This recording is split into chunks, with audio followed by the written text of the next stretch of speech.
ዛሬ በዋናነት የምናየው በጀነሪክ እና በብራንድ መካከል ያለው ልዩነት ምንድነው የሚለውን ነው።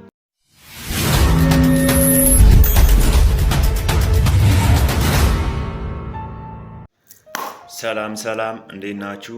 ዛሬ ስለ ድራግ ኖሜንክሌቸር እናያለን። ሶስት ድራግ ኖሜንክሌቸሮች አሉ። የመጀመሪያው ኬሚካል ኔም የምንለው ነው።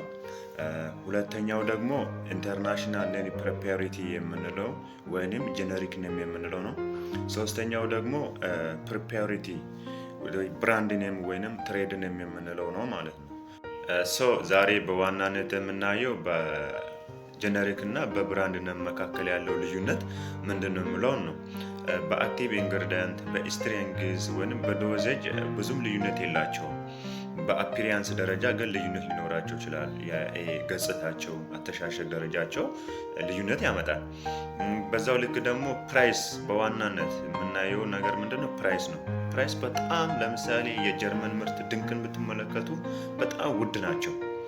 ይሄ ደግሞ ለታካሚ ብዙም ተመራጭ አይደለም፣ ምክንያቱም ኮስቱ በጣም ውድ ስለሆነ ማለት ነው። እና የዛሬው ቪዲዮ እንግዲህ በብራንድ እና በጄኔሪክ መካከል ያለው ልዩነት ይህን ይመስላል።